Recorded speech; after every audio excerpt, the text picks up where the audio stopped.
Gusgusing tindera ng fishball. Anak ng senadora? Paano nga ba nangyari ito? Muli ito ang Amazing Stories PH. Tara, samahan niyo po kami hanggang sa dulo ng kwento natin na to at paniguradong matutuwa, mai-inspire at kikiligin kayo. Simulan na natin! Ako si Zenaya, isang dating batang pulubing walang kamuang-muang sa Manila. Mabuti na lang ay may isang taong naniwala at tumulong sa akin at dito nagsimula ang aking kwento. Tara, samahan niyo kami hanggang sa dulo ng kwento natin ngayon. O Jeric, bakit ang aga mo ata ngayon? Tanong ni Iskoy habang nagtutulak ng kariton niyang may buko. Kapag gwapo kasi masipag talaga.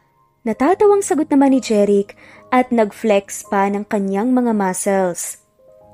Abay kayod kalabaw ka namang bata. Saad naman ni Mang Teryo na nagtitinda ng barbecue. Kanina lang tumutulong ka sa akin para magbuhat ng paninda. Tapos ngayon ay maaga ka pa rin sa pwesto mo? Tanong pa nga nito sa kanya. Ganun po talaga, tatang.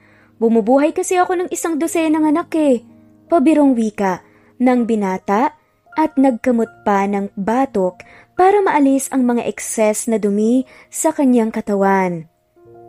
Napailing na lang si Mang Teryo at Iskoy sa isinagot ni Jeric. Alam kasi ng dalawa na wala naman ng kapatid o kamag-anak si Jeric na nakatira sa lugar nila. Wala ring nababanggit ang binata na pamilya nito. Ngunit ang palaging bukang bibig ni Jeric ay makapagtapos ng pag-aaral. Aangkat na lang muna ako ng paninda sa palengke. Pakibantayan mo tong kariton ko, Iskoy Tumango naman si Iskoy at sumaludo pa kay Jeric.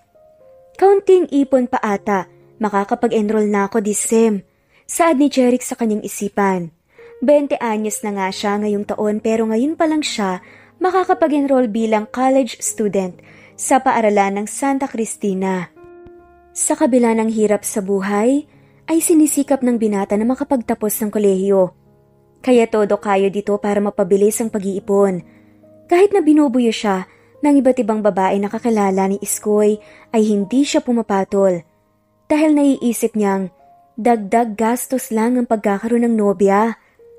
Kahit nga bagong t-shirt takot akong bumili Napailing na nga lamang ang binata sa kanyang isipan.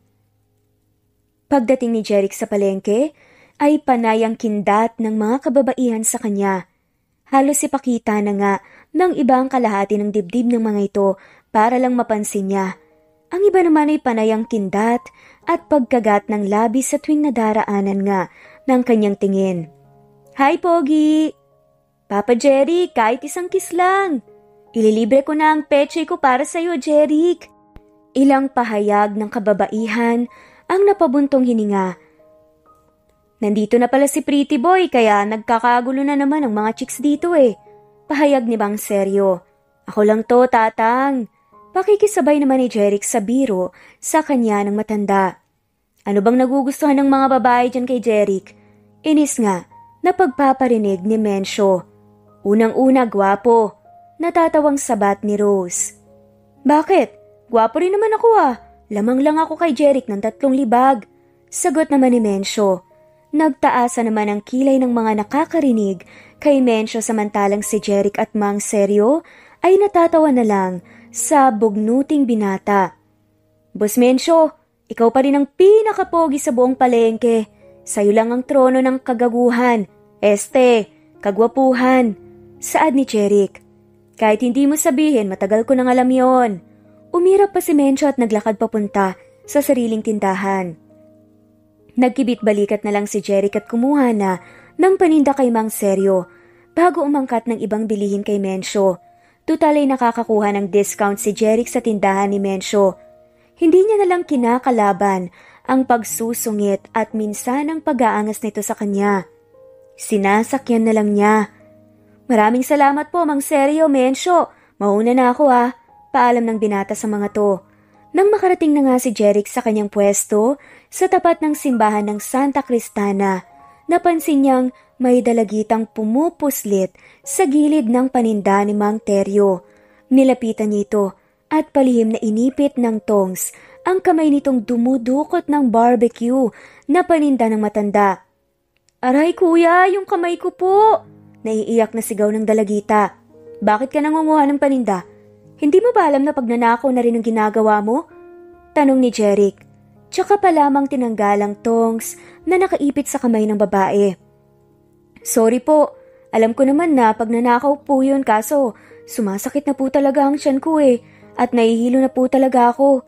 Nakayukong sagot nito na parang nagpipigil ng iyak. Napabuntong hininga na lang si Jeric at hinawakan ng braso ng dalagita. Magluto ka ng fishball. Ibibili kita ng kanin para makakain ka. Pagkasabi nun ay agad na napatingin ang dalagita kay Jeric na para bang nagniningning ang mga mata nito sa narinig. Ngumiti pa ito ng husto at tumango sa tinura ng binata. Sino yung babae, chicks mo?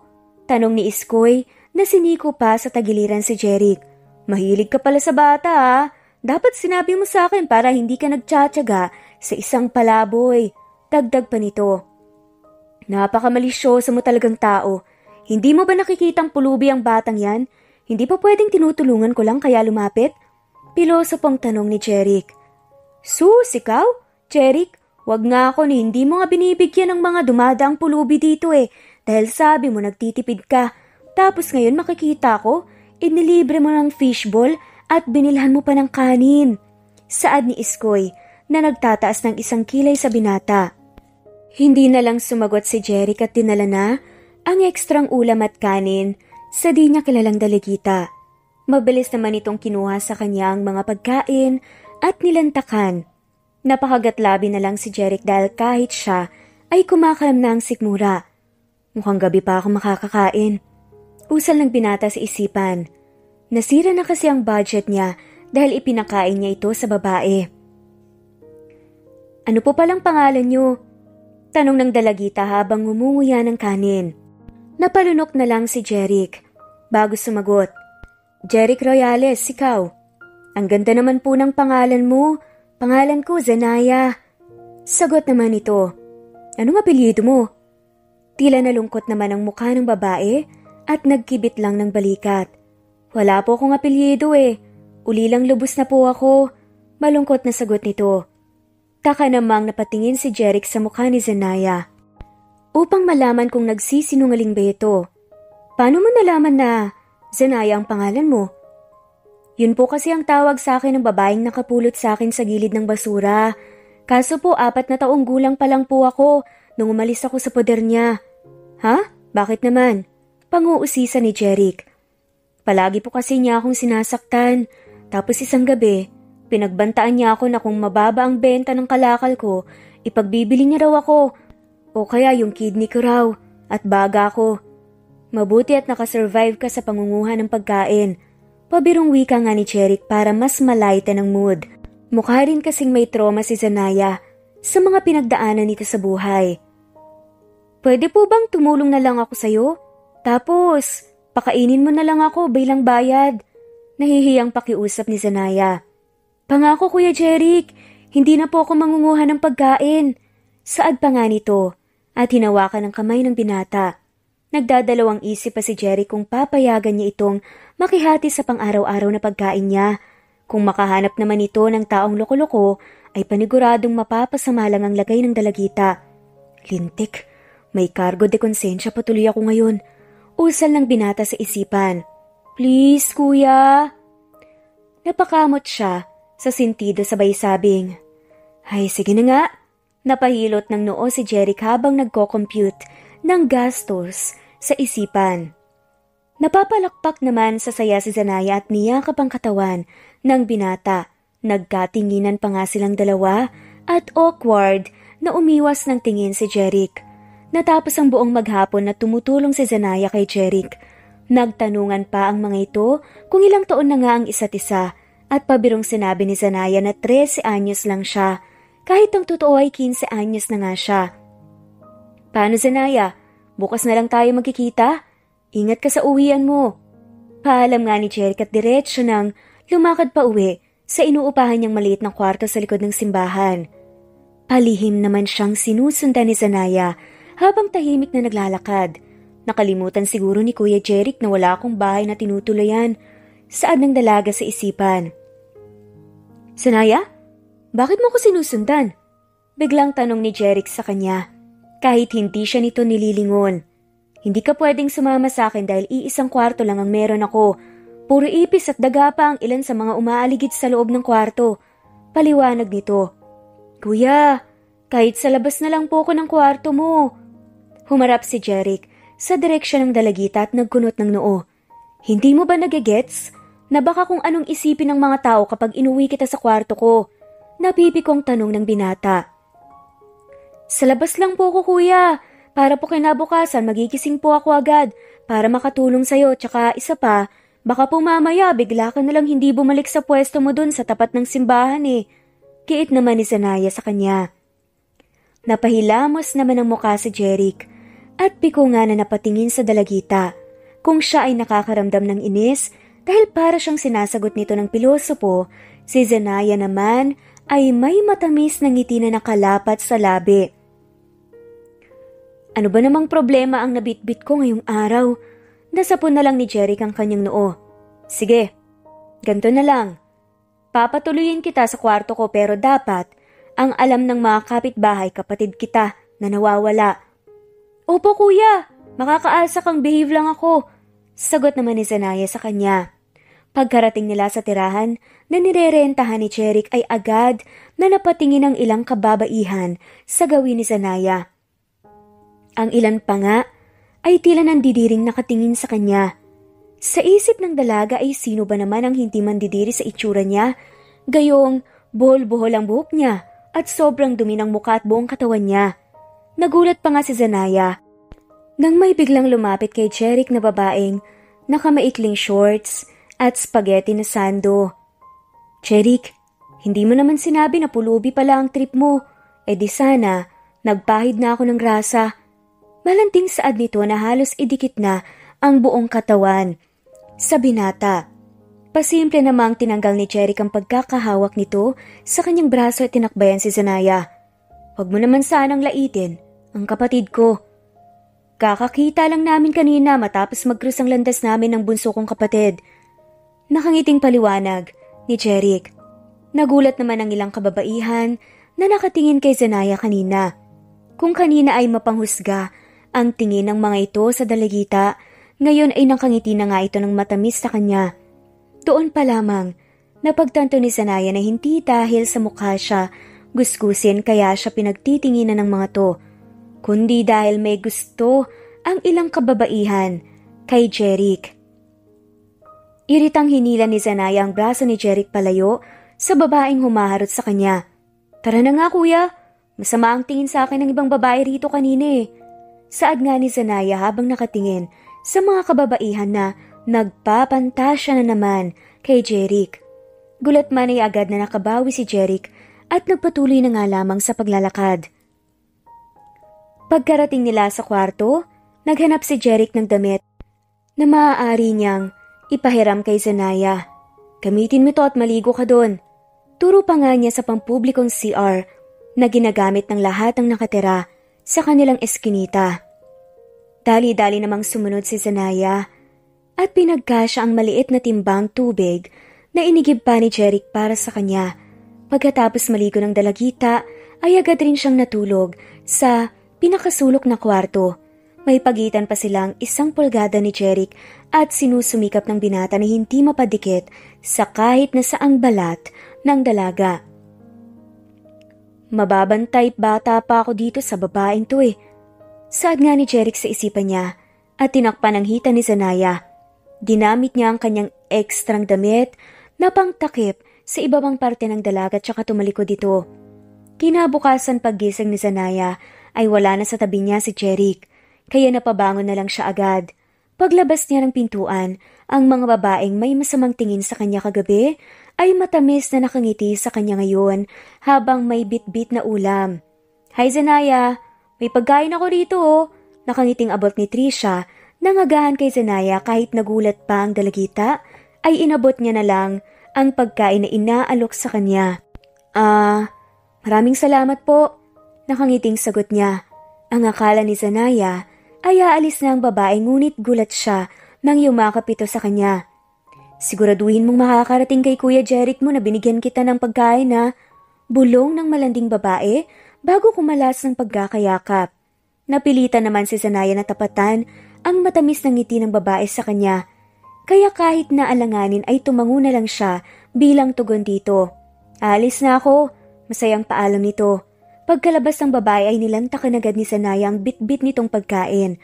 Maya-maya pa biglang bumukas ang pinto at nagkatinginan sila ng kanyang kasamang si Jeric. May dala itong supot na mukhang pagkain din ang laman. Ang mukha nito ay may mga butil ng pawis habang pinagkakasya ang matipunong katawan sa makitid na pinto. Taka itong nakatingin sa kanya habang papalapit sa gawin niya. Kanino mo nakuha yan? Tanong ni Jeric. Kay Zanaya. Nanlaki naman ang mga mata ni Zanaya at hindi makapaniwalang nakatingin sa kanya si Jeric. Grabe ka naman, kinuha talaga. Ibinigay sa akin to ng babae dyan kanina. Sabihin ko raw sa'yo na siya ang nagbigay. Tasha ata pangalan nun.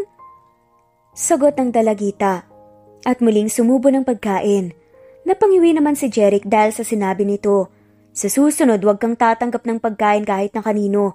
Mamaya malason ka pa dahil sa katakawan mo. Sabi nga, ng pagalit sa kanya. Napanguso naman ang babae at tumango na lang sa sinabi ng binata. Saan ka po ba galing? Nagangkat ako ng paninda kaya dalhin mo na dahil tanghali na. Sinaluhan ni Jeric si Zanaya sa pagkain. Pagkatapos ay nagtungo sila sa kanilang pwesto sa tapat ng simbahan.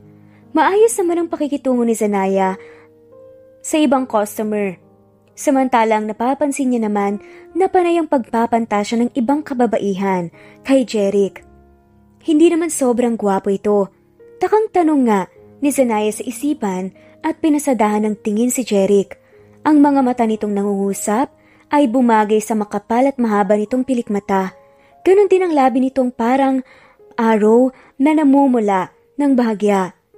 Ang matangos nitong ilong ay angkop din sa korte ng mukha nito. Ang matipunong katawan ng binata ay sapat lang para sa katangkaran nito. Mukhang magandang lalaki nga siya. Saad ni Zanaya sa isipan at nagbagsak ng balikat. Miss, yung fishball ko naihaw mo na? Sita ng matandang babae kay Zanaya kaya muli siyang napabalik sa realidad na paghahalo ng fishballs. Ano tong nalalaman ko na magkapatid daw kayo ng babaeng yun? Tanong ni Iskoy kay Jeric na tumutulong kay Mang Teryo. Hindi ba't kahapon lang natin nakita yung babaeng yan? Napahinto naman si Jeric sa kanyang ginagawa bago hinarap ang usiserong kaibigan. Alangan namang sabihin kung syota ako yan, di pinagkaguluhan kami dun sa eskinita. Sinasabi ko na nga be. Hoy ikaw Iskoy ayusin mo yung tabas ng dila mo kay Zanaya. Kapag may ibang nakaalam ng totoo at napahamak ang babaeng yan, may kalalagyan ka sa akin. Protective, nasaad ni Jeric at itinutok kay Iskoy ang hawak na screwdriver. Nagtaas naman ng dalawang kamay si Iskoy at napalunok pa dahil sa paninindak sa kanya ng kaibigan. Siyempre naman, magutol tayo sagot na nga lamang ito. Bumalik nga si Jeric sa pagtatrabaho. Ilang sandali pa ay naramdaman niyang kinakalabit na naman siya ni Iskoy, kaya tinapik niya ang kamay nito. Ano ba? Inis na tanong niya. Tignan mo si Zanaya Ang ganda niya pala kapag napaliguan no? Parang anghel na nagtitinda ng fishball. Pahayag ni Iskoy habang pinakatitigan si Zanaya. Sa inis ni Jeric binatukan niya ang kaibigan at ginawaran ng isang nakamamatay na tingin. Para bang sinasabi ng mga mata ni Jeric na subukan mo lang at makikita mo. Joke lang naman, ang pangit nga ni Zanaya Sagot na nga lamang ni Iskoy habang naghihimas ng batok kung saan siya natamaan ni Jeric. Ilang araw ang lumipas at palaging ganun ang setup nila Jeric at Zanaya. Habang tumatagal ay napapalagay na rin ang binata sa dalagitang inampun niya. Nakuha naman ni Zanaya ang tiwala ni Jeric makalipas ang isang buwan. Kahit minsan ay napapagalitan siya ni Jeric dahil sa patuloy na pagtanggap niya ng mga pagkain mula sa iba't ibang babaeng nagkakagusto at nanghaharot kay Jeric. Mabilis naman siyang napapatawad nito. Sa paglipas nga ng mga araw, Mas nakikilala nila ang isa't isa kaya mas nagiging close sila. Ang ibang ipon ni Jeric ay natatabi niya pa rin para sa kanyang tuition. Hindi naman naging mabigat si Zenaya sa buhay niya. Hindi ito pabigat dahil napakasipag din itong tumulong sa kanya. Madalas ay nag-e-extra rin siya sa palengke para may dagdag kita na pangbayad sa konsumo nila ng tubig at kuryente. Ganyan din sa pagkain nila ng dalagita. Kuya, paano kaya kung magdagdag tayo ng business? Suwestyon ni Zenaya habang nagkukusot ng damit nila ng kanyang kuya Jeric. Napakunot noon naman si Jeric at inabot ang sabong bar na nasa gilid ni Zenaya. Anong business? Tanong nito. Di ba kuya? Wala namang nagtitinda ng mga kandila at sampagita sa tapat ng simbahan. Naisip ko lang na baka pwedeng yun na lang ang pagkakitaan natin. Napaisip naman si Jeric sa sinasabi ni Zenaya. Yun nga lang napapaisip din sa kanya na sapat lang sa kanilang araw-araw na gastos ang kinikita nila sa fishbowl. Ang tanging naiisip niya lang na maaari nilang kuhaan ng puhunan ay ang kanyang naitabing tuition fee para sa pasukan. Kapag nakahiram naman tayo kay Ate Tasha, paniguradong babalik din agad ang puhunan nun kuya. Pangulit pa nga ni Zenaya. Hindi tayo kailangan mangutang kay Tasha. Sagot naman ni Jeric. Gulat na napatingin si Zenaya sa kanya at mabilis na lumapit dito. Iniangat ni Zenaya ang sando at kinapa ang tiyan. Ngunit ang nahawakan niya lang ay ang matitigas na pandesal ni Jeric. Mabilis tuloy na nag-iwas ng tingin si Zenaya dahil bigla na lang nag-init ang pisi niya. Anong ginagawa mo? Takang tanong ni Jeric. Ano kasi? Akala ko nagbenta ka ng kidney kaya hinawakan ko yung tiyan mo. Nahihiyang saad ni Zenaya. At umani nga ng malakas na tawa sa kanyang kasama na si Jeric. Kaya mas lalong napiko ng dalaga at lalong namula ang muka. Nakakainis ka naman. Hinampas pa nga ni Zenaya ang braso ni Jeric pero parang siya lang din ang nasaktan dahil sa tigas ng abs nito. Sorry na. Natatawa at masuyong wika ni Jeric at pinigilan ang kamay ni Zenaya na pumapalo sa braso niya. Lingid sa kaalaman ng dalawa, pinapanood sila ni Tasha at ng iba pang mga kababaihan. Hindi pa rin kasi naniniwala ang iba sa mga ito na magkapatid sina Jeric at Zenaya. Masyado kasing malayo ang facial features ng dalawa at tumibay pa ang hinuha ng iilan dahil sa naririnig nilang hindi naman talaga kakilala ni Jeric si Zenaya kaya maaaring nagpapanggap lang ang dalagita para mapalapit dito. Sige, tagayan niyo lang si Iskoy, nakangising utos ni Tasha. Nagplano kasi ang dalaga na lasingin ang matalik ng kaibigan ni Jeric. Alam kasi niyang ito lang ang posibleng nakakaalam sa sikreto sa pagkatao ni Zenaya. Nang makita na ng dalaga na sumusuray na nga si Iskoy, ay hinarap na nga niya ito.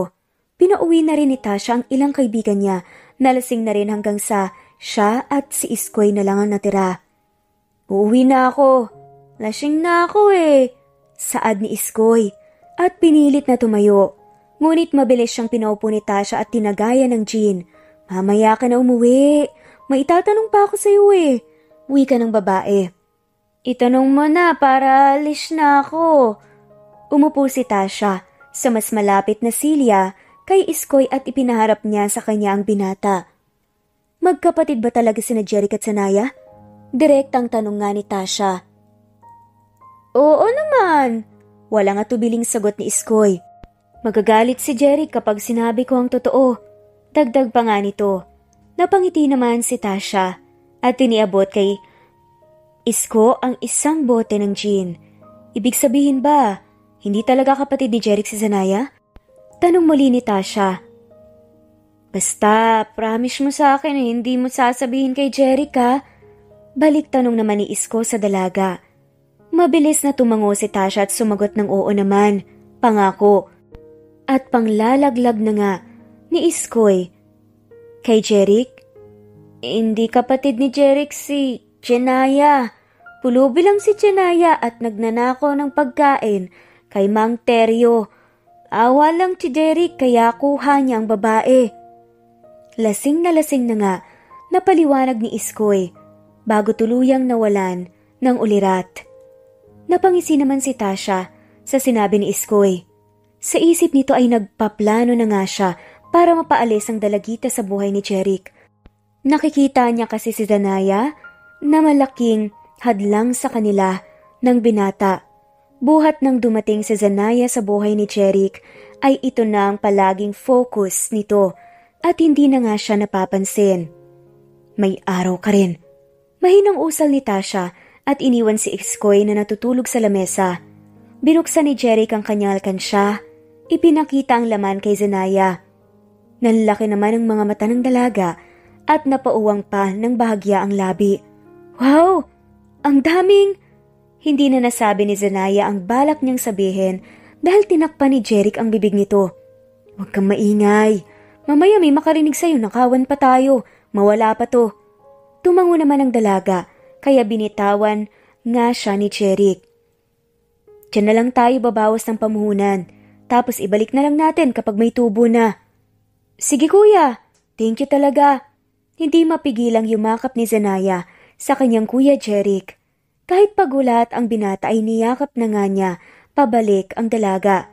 Hinaplos ang buhok nito kaya lalong nagsumiksik naman sa dibdib niya ang dalagita. Natawa naman si Jeric dahil sa di malamang rason. Hindi niya alam kung bakit pero pakaramdam niya ay napunan ang puwang sa kanyang puso. Naglalakad si Zanaya papuntang palengke para puntahan si Iskoy para kuhanin ang 3 litrong mantika. Nagpaalam kasi sa kanya si Jeric na sasamahan si Mang Teryo sa pagbili ng baboy sa pondohan. Ngunit hindi pa siya nakakalayo ay may isang puting van na ang huminto sa gawin niya. Tatakbo sana siya ngunit mabilis na bumukas ang van at hinila siya ng lalaking nakaitim. Sinubukan pa nga ni Zanayang magpumiglas sa pagkakahawak sa kanya ng 2 lalaki pero tinakpan siya nito ng panyo sa ilong kaya't nawalan si Zanaya ng malay at tuluyang kinain ng madilim ang paningin niya. Nasaan ako? Tanong ni Zanaya sa kanyang isipan pagkadilat niya ng kanyang mata. Nagising siyang may iba't ibang tao sa kanyang paligid at may pulis pang kasama.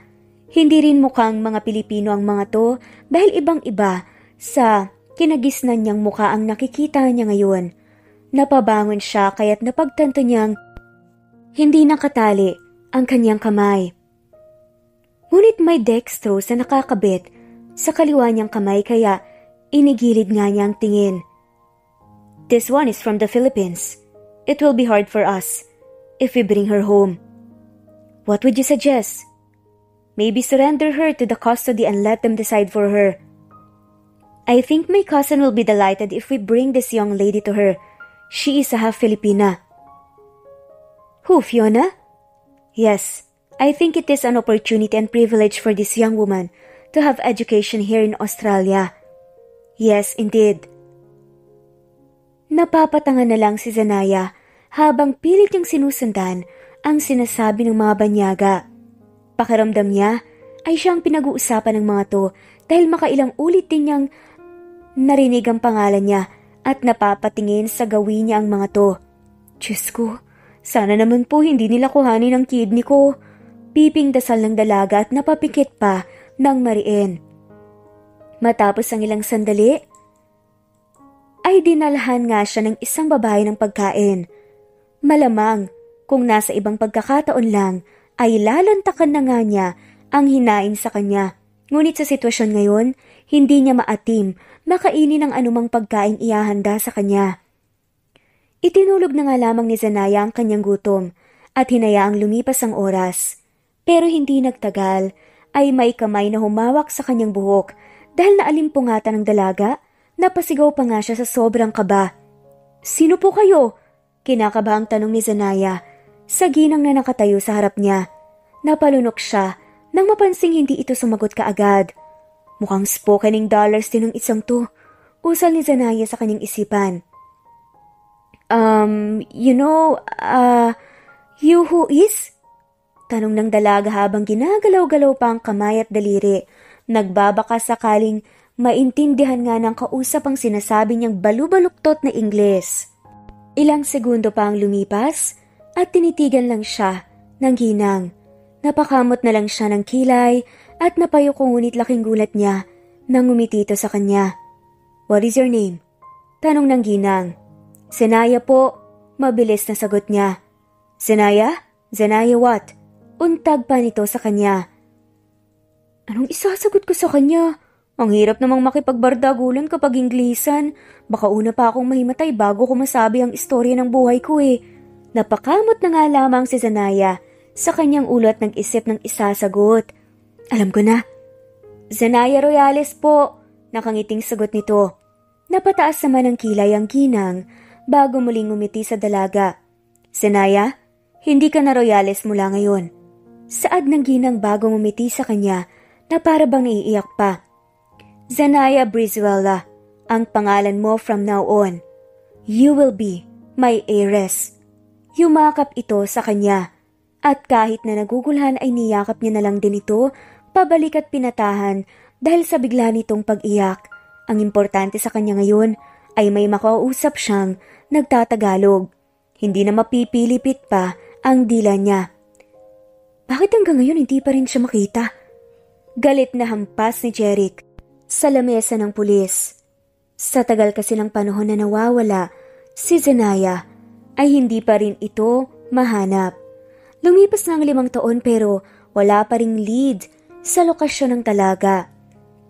Ang huling CCTV footage kasi na nakuha nila ay ang video ni Zenaya kung saan kinuha siya ng isang van na puti. Sa loob ng 5 taon ay hindi nakikita ang dalaga. Nagtriple kayod si Jeric para lang mahanap ang dalaga. Ngunit dahil sa kakapusan ng pera ay walang nakapagturo sa kanya. Hindi rin naman sinayang ng binata ang 5 taon dahil nagsumikap siyang mag-aral ng kolehiyo. Ngayon ay 1 taon na lang at makakapagtapos na nga siya bilang engineer sa isang kilalang paaralan ng Santa Monica. "Palimos po, kuya!" Napalingon si Jeric sa batang babaeng napakadungis sa muka. Napangiti siya sa alaala ng unang tagpo nila ni Zenaya. Gulo-gulo rin kasi ang buhok nito para bang pugad ng 10 pamilyang ibon. Ang damit din, napunit-punit na halos tinalo na ang pinakamarumi niyang basahan. Lalo na ang mukha ni Zenaya noon na puno ng dumi na hindi mo talaga mapagkakamalang may anghel na kagandahan. Hinawakan ni Jeric ang buhok ng batang babae. Binigyan niya ito ng fishbowl at nilibre ng palamig. Kahit na 5 taon na ang nakalipas, hindi pa rin binitawan ni Jeric ang kanyang pwesto sa tapat ng simbahan. Naiisip niya kasi na baka isang araw, pumalik na lang bigla si Zenaya sa kanya. "Jeric, tingnan mo tol, ang ganda nung tseko." Turo nga ni Iskoy sa kotse na pumarada sa tapat ng pwesto ni Jeric.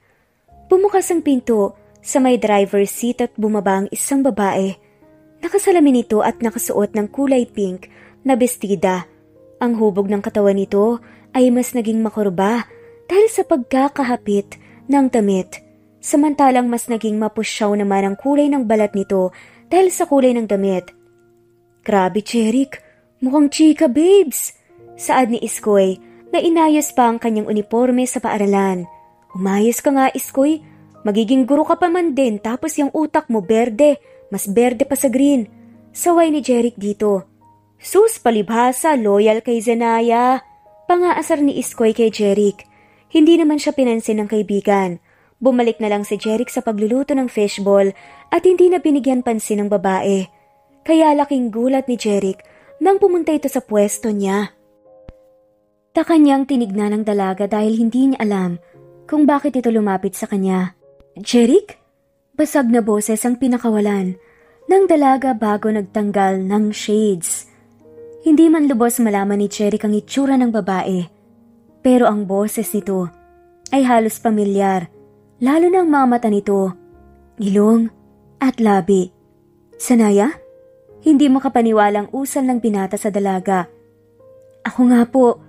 Naiiyak nga na tugon nito bago nilapitan ang direksyon ni Jeric at niyakap ito ng mariin. Umiyak pa nga at mas sumubsob pa sa matipunong dibdib ng binata. Hindi rin napigilan ni Jeric na yakapin ang dalaga at hinalikan ng tuktok ng buhok nito. Matagal bago natapos ang sabik na yakap ng dalawa. Ang nilulutong fishball ni Jeric ay ipinabigay niya na lang para makasama pa kahit sandali ang dalaga.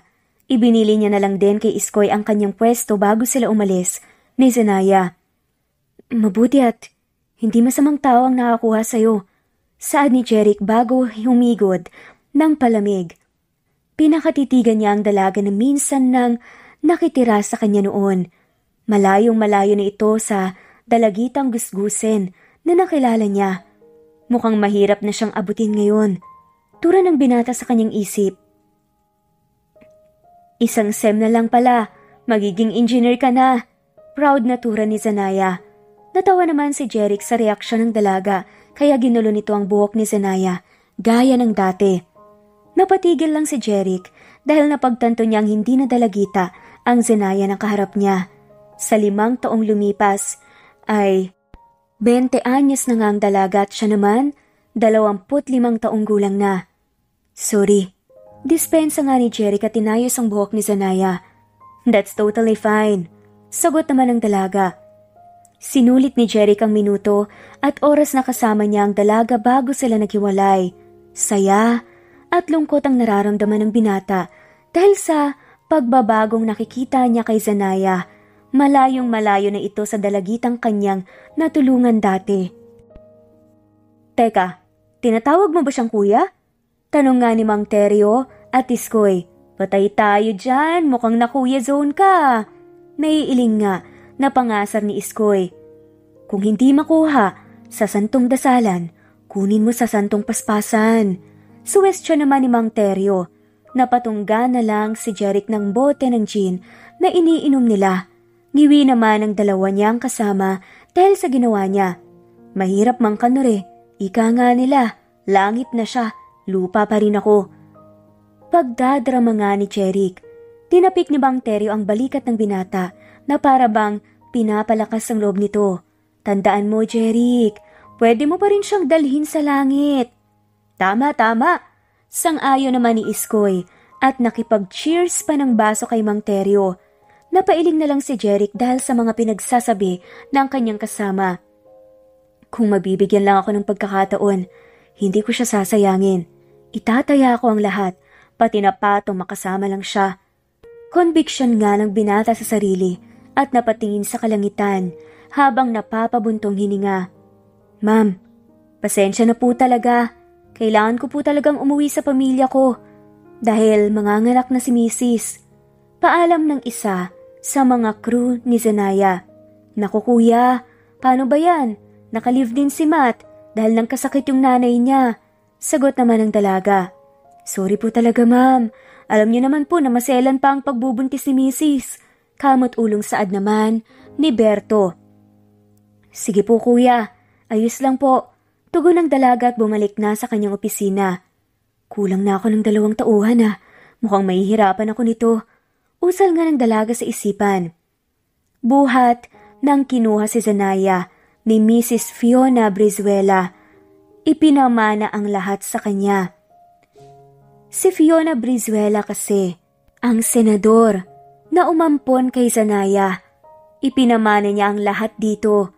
Naging maganda ang bunga ng engkwentro ng gobyerno sa human trafficking dahil nasagip nga ang mga bata ng FBI sa Australia.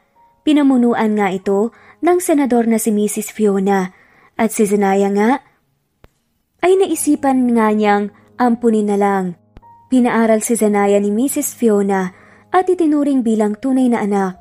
Kaya nang makapagtapos siya ng pag-aaral ay agad niyang ni-request sa kanyang mommy Fiona na makabalik siya sa Pilipinas.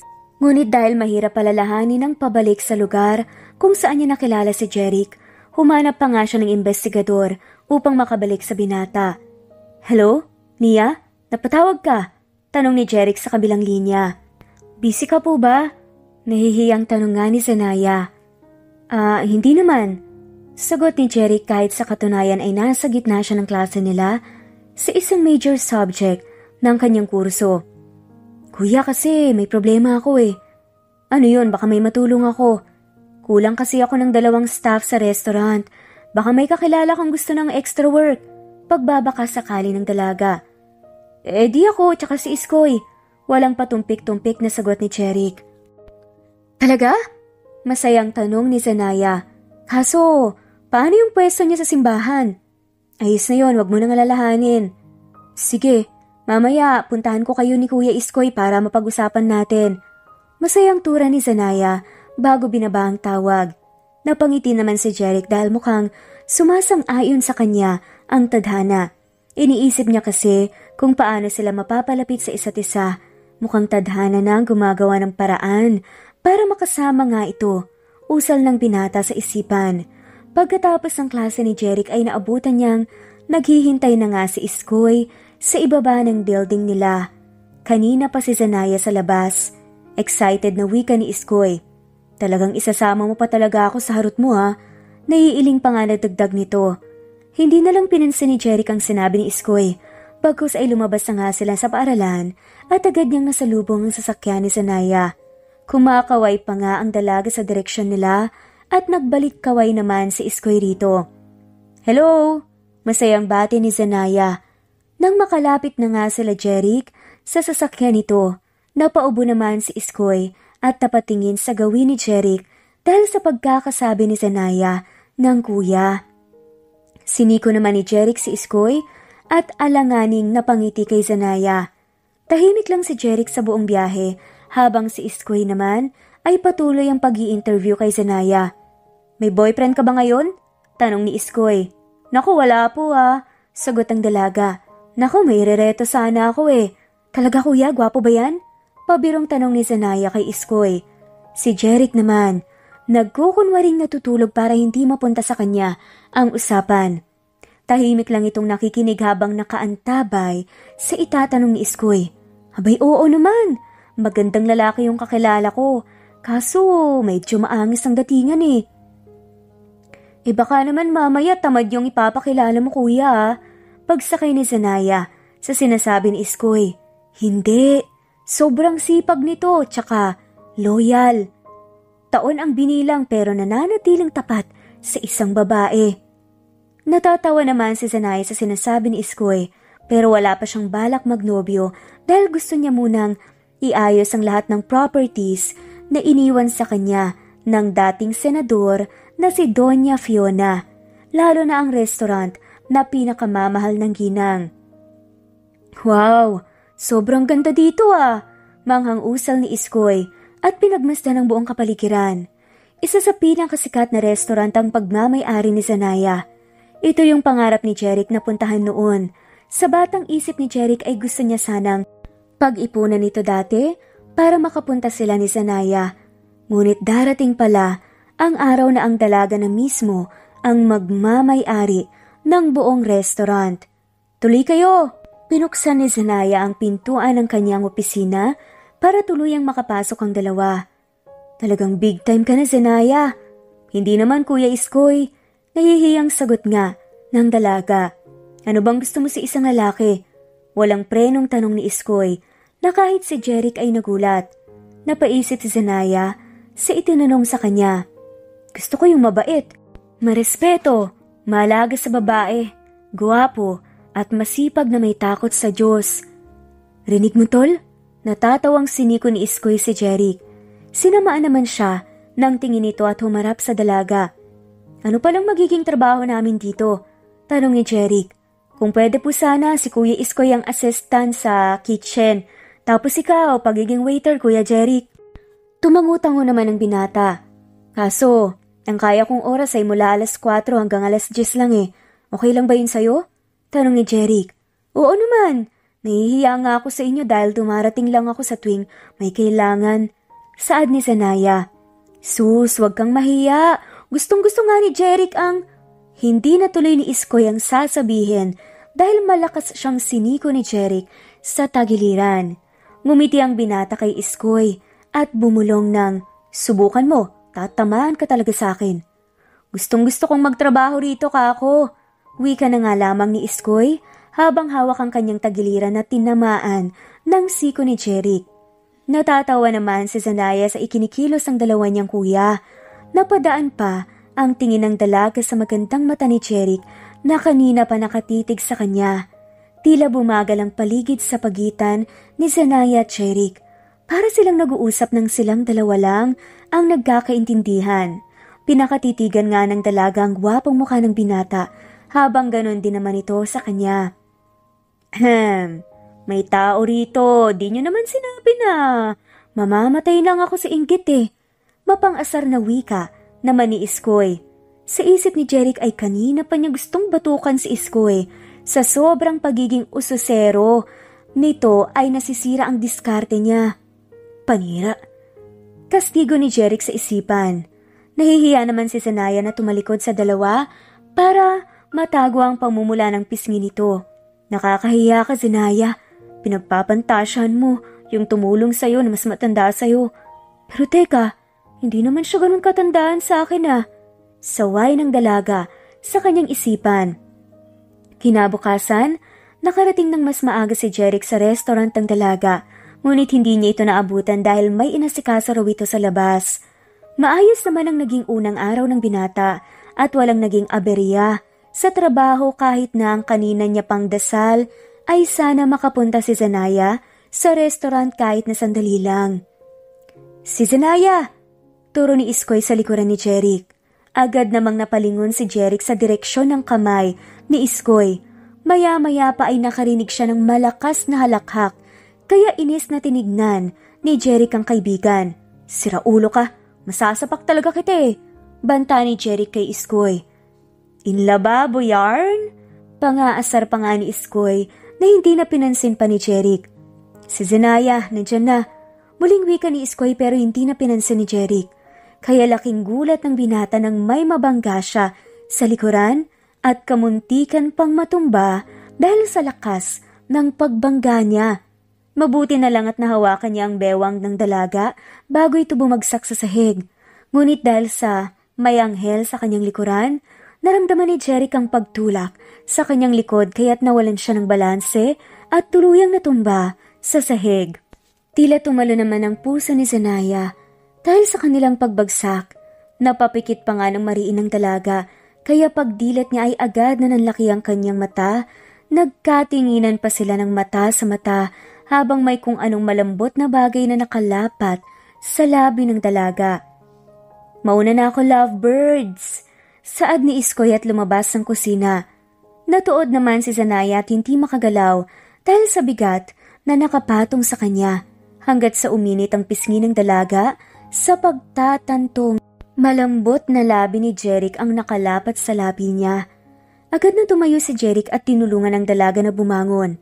Hindi nakapagsalita si Zanaya at mabilis na tumakbo palabas ng kusina at nagtungo sa kanyang opisina. Shucks!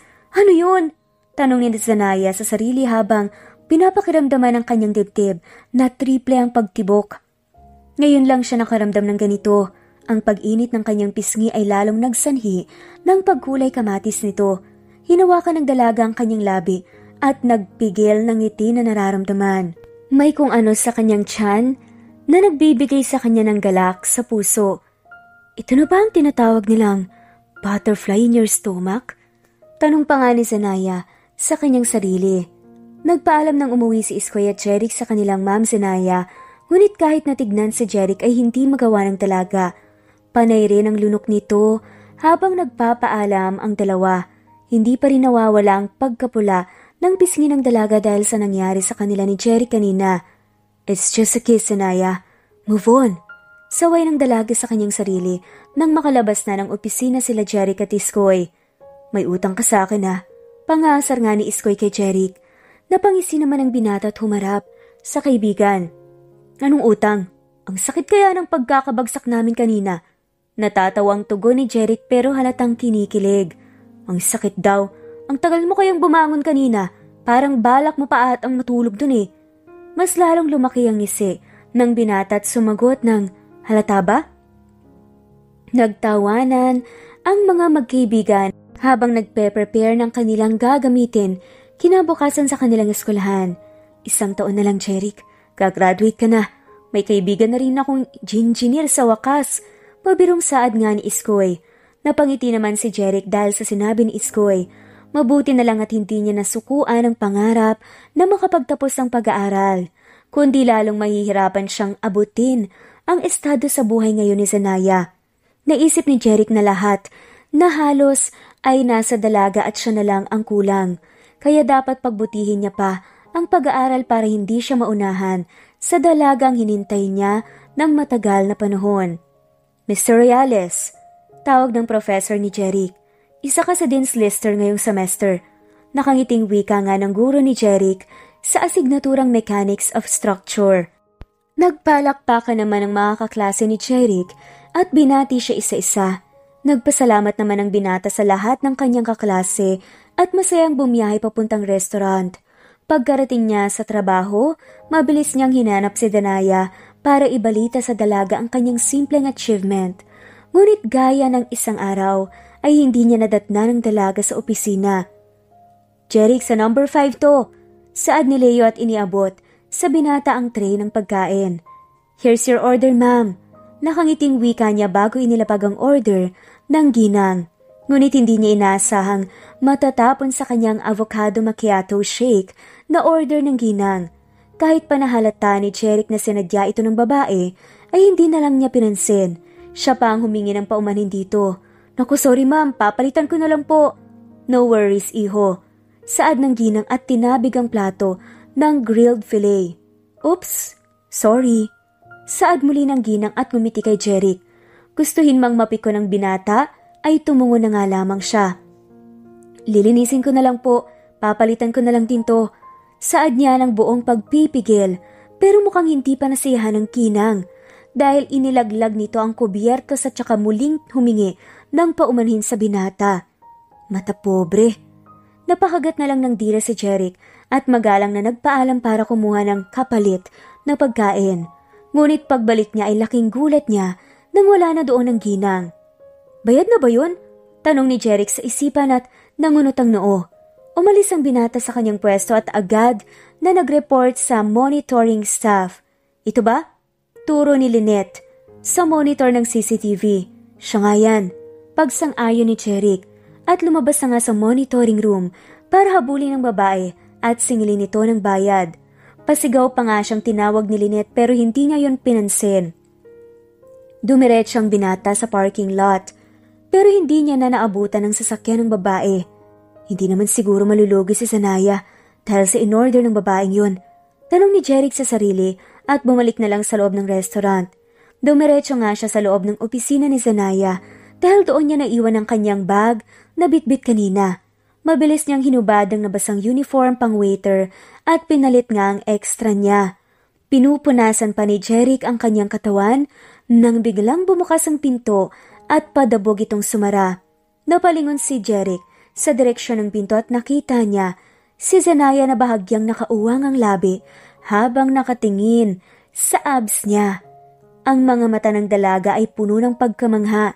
Umangat naman ang isang sulok ng labi ni Jeric dahil sa nakikita niyang reaksyon ng dalaga. Eyes up here, baby. Untag ng binata kay Zanaya. Tila napatras naman si Zanaya dahil sa gulat. Mabilis na kumalat ang pamumulan sa mukha nito habang kinakabahang nakatingin kay Jeric. Lalong lumawak ang ngisi ng binata at lumakad palapit sa gawin ni Zanaya. Yes? Mapang-akit na tanong ni Jeric habang kinukulong ang dalaga sa pagitan ng kanyang braso. Sa kakaatras naman ni Zanaya ay tumama na nga siya sa pintuan kaya lalo lang siyang kinabahan. Amoy na amoy niyang mabangong body scent ng binata. Dahilan para alanganin siyang mapalunok. Halos natutop ang kanyang dila sa sobrang lapit ng mukha ni Jeric sa kanya. Jeric, nauutal na usal ni Zanaya. Napangiti naman si Jeric at pinagdikit ang kanilang noo. Walang kuya? Pilyong tanong nito. Nanlaki ang mga mata ni Zanaya at napakagat ng labi nang kaniyang narealize kung anong sinasabi ng binata.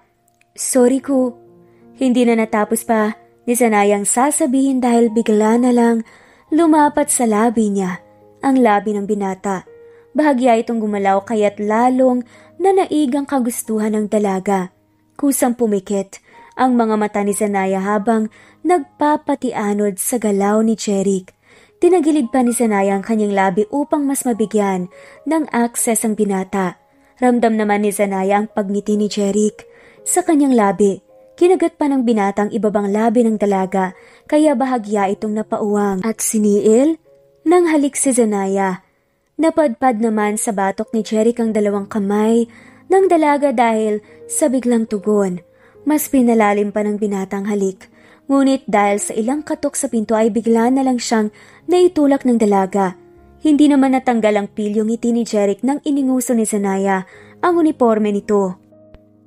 Natatawang nagsuot ng damit si Jeric at naupo sa silyang paharap sa table ni Zanaya. Nang makabihis na nga siya at binuksan ng dalagang pintuan para papasukin ang salahulang istorbo sa kanilang dalawa, gulat na napatingin si Iskoy kay Jeric na hindi nagtago ng ngiti. Palipat-lipat ang tingin ni Iskoy kay Zanaya at sa kanyang kaibigan na sobrang good mood. Ano po yun, kuya? Untag ni Zanaya sa binata dahil parang wala pa itong balak na magsalita. Bali ano, may naghahanap sa'yo, boyfriend mo raw. Saad ni Iskoy. Agad namang nabura ang ngiti ni Jeric.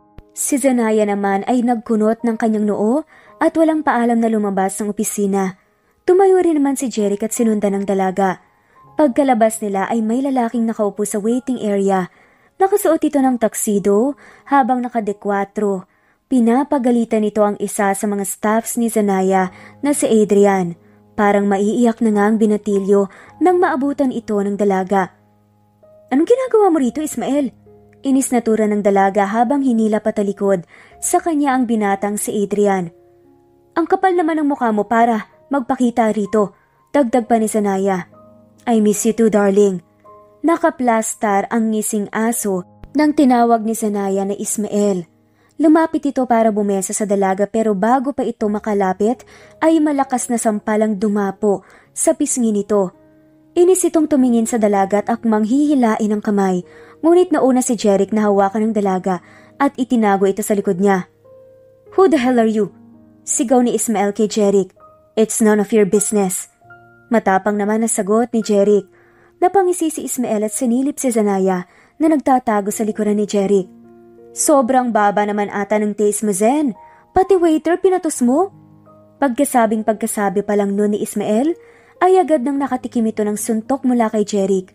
Kaya nagkagulo sila sa loob ng restaurant at naging agaw atensyon sa ibang customers. Stop it, Jeric. Pag-aawat nga ni Zanaya. Hinila naman ni Iskoy si Ismael at pabalyang itinulak sa isang upuan. Take your seat, sir. Tura ni Iskoy. Nagsalubong naman ang dalawang kilay ni Ismael at pinunasan ng dugo na mula sa pumutok nitong labi. You will pay for this. Galit na dinuro nito si Jeric at humarap kay Zanaya. I will talk to your mom. Nagmamadali itong lumabas ng restaurant ni Zanaya at tumiretso na nga sa parking. Agad namang pinuntahan ng ibang staff ang mga customer na kumakain upang humingi ng paumanhin dahil sa komisyon. Tumalikod nga si Zanaya at bumalik sa opisina. Sino yun? Akala ko wala kang boyfriend. Tanong ni Jeric sa pinakamahinahong tono. Napahilot ng noo si Zanaya at umupo sa swivel chair. He's not my boyfriend, but rather, ex. Ha? You mean wala na kayo? Anong eksena nun kanina? Nagugulhang tanong pa rin ni Jeric. Gusto niyang magbalikan kami for the sake of practicalities. Napabuntong hininga ang dalaga dahil sa pagkairita. Hindi na nagtanong pa si Jeric dahil mukhang pagod ang dalaga. Nagpaalam na nga lang siyang lalabas sa opisina at itutuloy ang naudlot niyang trabaho.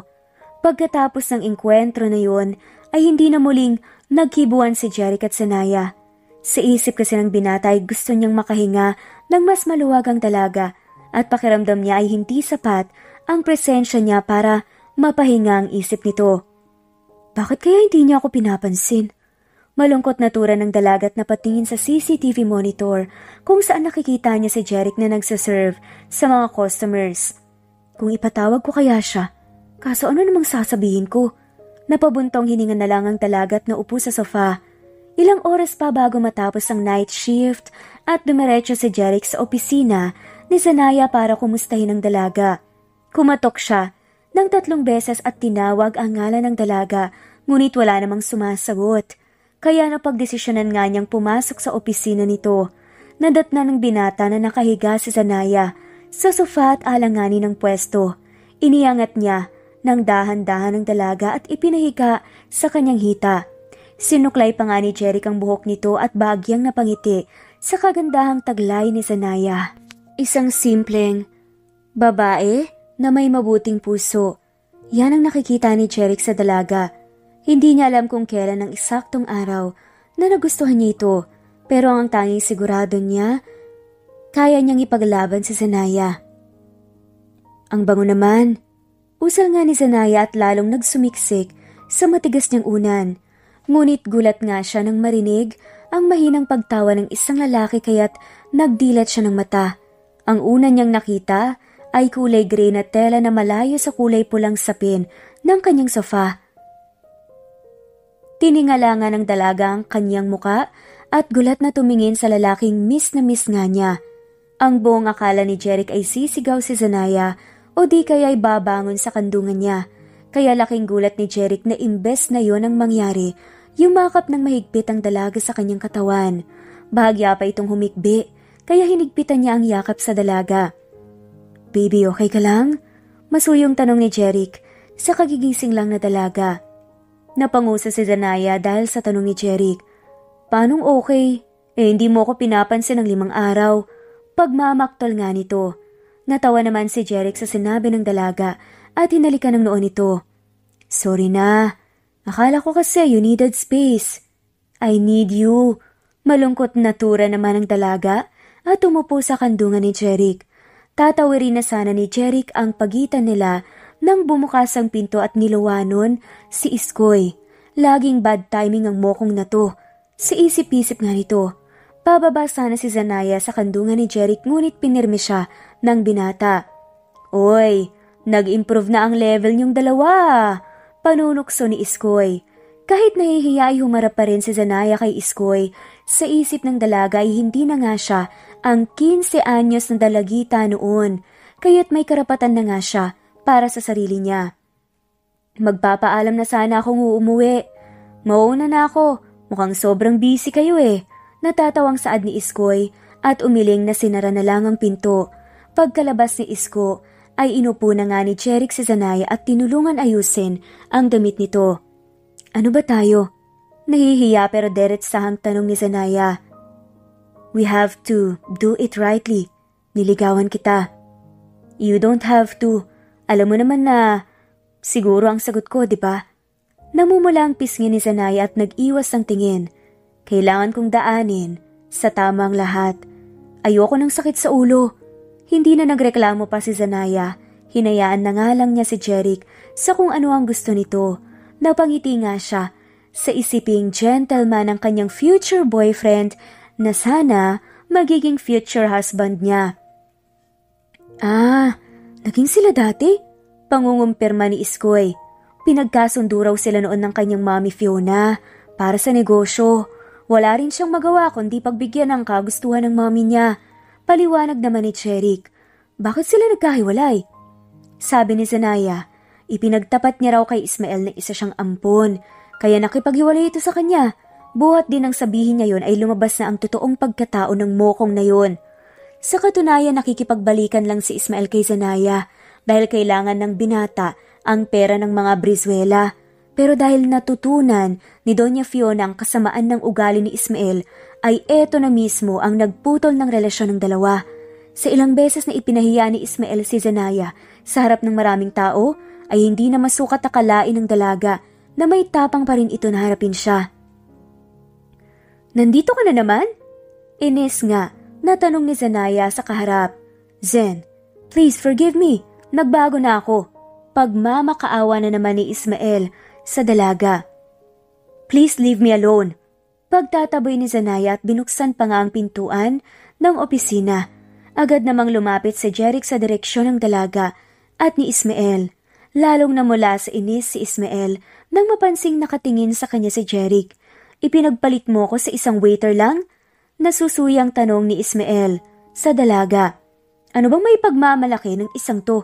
Palamunin lang naman yan." Mabilis na inawat ni Iskoy ang kaibigan at tinawag ang guard ng restaurant para palabasin ang nanggugulo. "Let go of me!" Sigaw ni Ismael nang hawakan siya ng mga guards para palabasin sa restaurant. Napakamot naman ang dalaga sa kanyang noo at tumingin kay Jeric. Tumango lang ang binata sa kanya kaya't dumiretso na lang siya sa loob ng opisina para ma-review ang ilang files na kailangan ngayong buwan. Sa kabilang banda na agaw ang atensyon ni Jeric sa ginang na nasa labas ng restaurant. Siya yung babae na hindi nagbayad. Usal ni Jeric sa isipan. Dali-daling lumabas si Jeric papunta sa direksyon ng ginang. "Ma'am!" Sigaw ni Jeric para makuha ang atensyon nito. "Ano yun, iho?" Takang tanong ng matandang babae na nakasuot ng mamahaling alahas. "May kailangan ka ba?" "Opo Hindi po kasi kayo nakabayad nung nakaraan. Ang mahal pa ng pinag-o-order mo tapos nasayang lang." Kamot batok pero totoong wika ni Jeric. "Ganun ba? Pasensya ka na, wala talaga akong pambayad Malungkot na sagot ng matanda. Mukhang scammer pa ata tong si nanay. Tura ni Jeric sa isipan. Ang dami niyo pong alahas tapos wala po kayong pambayad. Kinaltas pa sa akin yung tinapon mong pagkain. Pasensya ka na. Fashion trends lang talaga tong alahas ko. Sagot naman ng matanda at bahagyang nawalan ng balanse. "Ayos lang po ba kayo?" Tanong ni Jeric at inalalaya ng ginang. "Nagugutom na kasi ako." Sagot ng babae at nasa upo pa ang noo. "Ganun po ba?" Alanganing tanong ni Jeric. "Ililibre ko na lang po kayo, pero wag yung sobrang mahal sa menu wag yung mahal na putahe. Estudyante lang po kasi ako, tsaka 1 meal lang para maubos niyo at walang masayang." Napabuntong hininga si Jeric at inakay papasok sa restaurant ang ginang. Pagkapasok pa lang nila, ay agad na napatingin ang mga tao sa gawin nila Jeric. Ang ibang staff ay napayukod pa nang makita ang babaeng kasama ni Jeric. Taka namang napatingin si Jeric sa babae at inalala kung isa ba itong kandidato o celebrity. Ngunit hindi talaga pamilyar ang itsura nito sa kanya. Bukod sa hindi nito pagbabayad ng order nung nakaraan. "Ikukuha lang kita ng pagkain, maupo ka lang, Nay." Kalmadong saad ni Jeric at tumiretso sa kusina. "Oy, saan mo dadalhin yan?" Takang tanong ni Iskoy. "Ilista mo na lang, sa akin pakisabi. Babayaran ko to." Tugon ni Jeric at pumunta na nga sa ginang. "Heto na po, kain na po kayo. Huwag niyo po sanang itatapon yan dahil maraming nagugutom sa labas." Paninermo ng binata sa ginang. Bahagya naman itong natawa at humigop ng sabaw. "Ubusin mo yan para sulit yung 879 ko." Wika pa ng binata at tinabihan ng ginang. May kung ano sa sistema ni Jeric na hindi niya maintindihan sa tuwing nakakakita siya ng isang nanay. Siguro ay marahil lumaki siyang hindi nakagisnan ang kanyang tunay na ina. Kaya ganun na lang ang longing niya na makapagbigay serbisyo sa mga ginang na nakikita niya, nakaawa-awa. Maya-maya pa'y may dumating na babae at tumapat sa lamesang okupado nila Jeric at hindi kilalang babae. "Mommy?" Gulat na tanong nito. "Zanaya, kain." Alok ng ginang. Nanlaki ang mata ni Jeric at hindi makapaniwalang nakatingin sa katabi niyang babae. "Maupo ka, anak. Nilibre ako ng binatang ito, kaya saluhan mo ko." Wika ng dalaga. Natulala naman si Zanaya na naupo na lang sa tapat ng kanyang mommy Fiona. "Kailan ka pa po umuwi?" "Ay naku, mamaya ka na lang magtanong. Kinakailangan maubos ko ang pagkain na to para masulit ang 879 niya." Turo pa nga ng dating senador kay Jeric na namumula ang tenga dahil sa hiya. Lintik na yan, kaya pala hindi pinansin ng cashier nung hindi nagbayad ang babaeng to.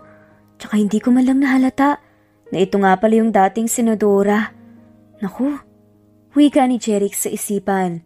Hindi niya akalain na ito pala ang umampon dati kay Zanaya, ang naging kakampi ng mga tumitugis sa mga gumagawa ng human trafficking sa bansa. Natapos na kumain si Doña Fiona at tumuloy sa opisina ni Zanaya. Nang maghahating gabi na, ay nakiusap si Jeric na makausap ng masinsina ng ginang. Hindi naman nagbigay hesitasyon ang Donya at pinuunlakan ng binata. "Kayo naman po, na good time niyo ako. kamot batok na saad ni Jeric na tila nahihiya. Mabuti nang kilala ko ang humahalik sa anak ko, istriktong sagot ng senadora. Mabilis namang tinamaan ng hiya si Jeric at huminga ng malalim bago nagsalita. Alam ko pong mahal ang oras niyo, kaya hindi na po ako magpapaligoy-ligoy pa. Senadora Fiona, gusto ko po ang anak niyo. Liligawan ko po siya. Deretsahang pahayag ni Jeric. Nagtaas naman ng isang kilay si Doña Fiona at tinignan ng mariin ng binata. Kilala kita, iho. Halos bukang bibig ka ng dalagitang Zenaya noon at magpasa hanggang ngayon. Pero hindi sapat ang kagustuhan lang. Hindi makakain ng salitang I love you. Kailangan may aksyon. Naiintindihan ko po. Magalang pa rin, nasagot ni Jeric. Magtapos ka muna at patunayan ang sarili mo. Hindi ako magdadalawang isip na ibigay sa iyo ang kamay ng nag-iisa kong anak. Kahit inampun ko siya, para sa akin. Tunay ko siyang anak. Nakangiting sagot ng ginang. Masayang yumakap ito sa binata at tinapik ang likod. Bueno, may gagawin pa ako, may galang barkada. Naku, ang tagal ng serbisyo ko sa bansang to, kaya ngayon, kailangan ko namang magpa-good time. Napatawa na nga lamang sila. Inalalayan nito ang ginang na makasakay sa kotse. Sinikap ni Jeric na makapagtapos ng kursong gusto niya. Kasama ang babaeng pinapangarap niya. Masaya niyang inabot ang lahat ng gusto niya, na noon ay tila suntok lang sa buwan. Hindi man naging madali ang journey ni Jeric papunta sa pagkuha ng diploma hanggang sa pagpasa ng board exam, ay nakamit niya pa rin ang lahat. Kamusta, Engineer Royales? Pabirong bati ni Iskoy na nakasuot ng unipormeng pangguro. Natatawa si Jeric na umakbay kay Iskoy. Inalis niya na lang ang pagkakaakbay nang may bumati kay Iskoy na grupo ng mga estudyante. Ayusin mo ang pagtuturo, puro high school pa yung mga hawak mo. Naiiling nga na saad ni Jeric. Yes, Engineer. Natatawang sagot ni Iskoy. Kamusta na yung pinapaayos ni Zenaya? Pupuntahan ko pa lang. Nagtatampo na yun panigurado. Nagpaalaman na nga sina Iskoy at Jeric kaya mabilis na bumiyahe ang binata patungong designer shop na gusto ni Senadora Fiona para sa kanilang dalawa ni Zenaya. Kung dati ay tricycle lang ang sinasakyan niya, ngayon ay nakasakay na nga siya sa Tesla na kanyang unang regalo para sa kanyang sarili. Bakit ngayon ka lang? Malungkot na tanong ni Zenaya at iniabot ang brochure ng damit kay Jeric. Dinaanan ko pa kasi si Iskoy para ibilin yung pinapaasikaso ni mommy mo. Kamot batok na sagot ni Jeric. Anong mommy mo? Sinabihan ka na niya na mommy rin ang itawag mo sa kanya? Natatawa namang niyakap ni Jeric ang kanyang fiancé. Sa gitna ng napakaraming tao, biglang saksi sa magaganap na enggradeng kasal ng isa sa pinakasikat na engineer at nag-iisang tagapagmana ng senadora na si Brizuela. Hindi maitatago ang kaba at saya na nararamdaman nila Jeric at Zenaya. Naiiling na lang si Jeric sa tuwing naaalala niya ang itsura noon ni Zenaya na nangunguha ng barbecue at kung paanong araw-araw niya itong kasama noon sa pagtitinda ng fishball at nakatira nga sila sa maliit na kwarto. Finally, matapos nga ang prosesyon at mahabang seremonya, you may now say your vow. Wika ng pari at ibinigay kay Zenaya ang mikropono. Thank you for bringing hope to 15 years old Zenaya. I will love you with all my heart, through rain or shine. Ang dating kuya ko noon, asawa ko na ngayon. Nagtawanan naman ang mga tao sa buong paligid, pero hindi magpapatalo ang halakhak ni Iskoy na katabi ang nililigawan nito. Ngayon naman, si Jeric na nga ang magsasabi ng kanyang vow. You are my home. By you, I feel living and not just existing. I love you to the pi and infinity. Akalain mo nga naman, binigyan ko lang ng fishball noon. At nahuli kong, alam mo na, binulong nga niya sa babae dahil ayaw naman niyang i-broadcast na nangunguha nga ng barbecue dati, si Zenaya. Binigyan ko ng fishball noon, asawa ko na ngayon. Nakangiting pagpapatuloy na tura ni Jeric. Nilalanggam na ata ang buong simbahan. Pabirong wika pa nga ng pare. Ikaw ba, Zenaya Brizuela, tinatanggap si Jeric Royales bilang asawa? Opo, Father. Sagot ni Zenaya habang nakatingin sa gwapong mukha ng binata. Humarap ang pare kay Jeric at nagsalita ng, Ikaw ba, Jeric Royales ay... Hindi na nga pinatapos pa ni Jeric ang sasabihin ni Father. Opo, Father. Mabilis at tila excited na sagot ni Jeric na ikinaputol ng sasabihin ng pare. Wala po bang summarize yan? Naiinip na tanong ng binata at umani naman siya ng tawanan ng mga bisita. Wala, kaya maghintay ka. Naiilingan na sagot ng Father. Sigurado ka bang sasamahan mo itong lalaki na to sa hirap at ginhawa? Tanong ng pare kay Zenaya. Natawa naman ang dalaga dahil sa tono ng pare na para bang inaasar si Jeric. Oo naman po. Father, parang ayaw mo po sa akin ah. Ungot nga ni Jeric at halos mapairap na. Hindi naman, medyo lang. Nakailing wika ng pare. Ikaw ba ay mananatili sa tabi ni Zenaya Brizuela sa hirap at ginhawa? Tanong na naman ni Padre kay Jeric. Siyempre po, Father. Sagot ng binata. Inaasahan ko naman. Pabirong wika ng Padre. At humarap muli kay Zenaya. Sigurado ka bang sasamahan mo siya sa kalusugan at karamdaman? Opo, Father. Sigurado na po ako sa lalaking yan. Sagot ni Zenaya at kumindat pa nga kay Jeric. Magsasalita pa nga sana.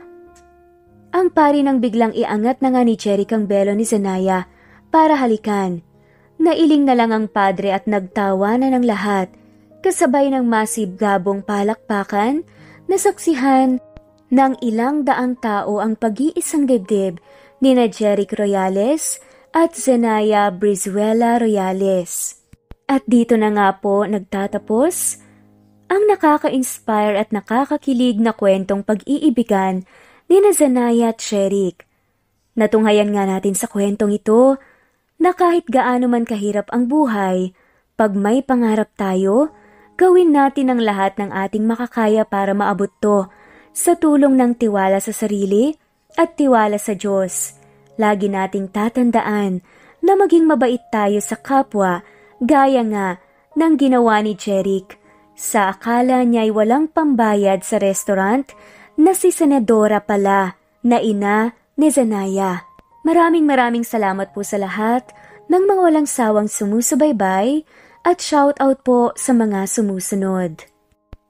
Jens Benaventura, Anita Hernando, Gloria Escobar, Gloria Sanchez, Arnaldo Vihar, Minda Datoon, Mary Lou, Nenita Nolasco, Estrella Serrano, Song Song, Renato, Neva Fajardo, Vencewell TV, Goldfinger, Enday Lebra, Edgardo, Mengito, Maria, Alberto, Augustus Rafanan, Ning Rafanan, Encarnacion, Teresita de los Santos, Imelda Forteza, Enemy Spotted, Merlilyn, Raquel Magno, at shoutout na rin po sa lahat ng mga walang sawang sumusubaybay. Maraming salamat po at muli, ito ang Jay's Amazing Stories. Thanks for listening and God bless everyone.